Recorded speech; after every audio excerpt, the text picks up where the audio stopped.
সারি সারি নতুন খাট, চৌকি আর আলমারি। খোলা মাঠের ভেতর কাঠের আসবাবপত্র সাজিয়ে বসেছেন বিক্রেতারা। কেউ দরদাম করছেন, কেউ পছন্দের খাট দেখে মাপ নিচ্ছেন। স্বল্প দামে ঘরের প্রয়োজনীয় ফার্নিচার কিনতে সকাল থেকেই ভিড় জমে এখানে। এই দৃশ্য নীলফামারী সৈয়দপুর শহর থেকে মাত্র 2 কিলোমিটার দূরে ঢেলাপীর হাটে। স্থানীয়দের কাছে যা বেশি পরিচিত গরিবের ফার্নিচার হাট নামে। দেখলাম নিম্ন আয়ের মানুষ, আমরা 10 টাকা কম পাইলে আমার ভালো হয় এই ঢেলাপীর হাটে। এই জন্য খাট নিলাম 5,000 টাকায়। বড় বড় শোরুমে গেলে বেশি টাকা দাম, 20,000, 30,000, 50,000 টাকা চায়। তার জন্য আমরা ঢেলাপীর হাটে আসছি। কোয়ালিটি খুব ভালো। সপ্তাহে 2 দিন মঙ্গলবার ও শুক্রবার বসে জমজমাট এই হাট। সকাল থেকেই সারি সারি সাজানো থাকে রেডিমেড খাট, চৌকি, আলমারি, dressing table, showcase, dining table, chair table ও বেঞ্চ।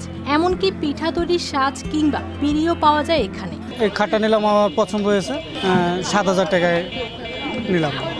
ঢেলাপীটা নিলে আমাদের মনে করেন যে খরচা কম পড়ে, পাশেই বাড়ি, আবার ভ্যান ভাড়া আমাদের কম লাগে এবং সুবিধা আমার। এই হাটের সবচেয়ে বড় আকর্ষণ সাশ্রয়ী দাম। আম, পাকুড়, বট ও কাঁঠাল কাঠের পাশাপাশি মালয়েশিয়ান প্রসেসিং বোর্ড দিয়েও তৈরি হচ্ছে এসব পণ্য। সাদামাটা হলেও ব্যবহার উপযোগী ও টেকসই। সৈয়দপুর ঢেলাপীর হাটে খাট পাওয়া যায় ভালো, দাম কম। এখন খাট আগে নিয়েছিল, ওখানেও আছে, আর এখন নিন 7,000। খাট ভালো আছে। ব্যবসায়ীরা জানান, প্রতি সপ্তাহে এই হাটে প্রায় 3 থেকে 5 লাখ টাকার ফার্নিচার বিক্রি হয়। অধিকাংশ পণ্যই তৈরি করেন স্থানীয় কারিগররা, পরে হাটে এনে বিক্রি করেন।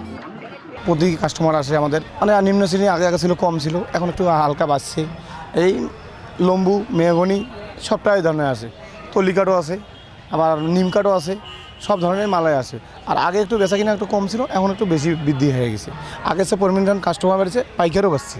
সুন্দর পরিবেশ আর নিরাপত্তা ব্যবস্থার কারণে দূর দূরান্ত থেকে ক্রেতা বিক্রেতারা আসেন এখানে।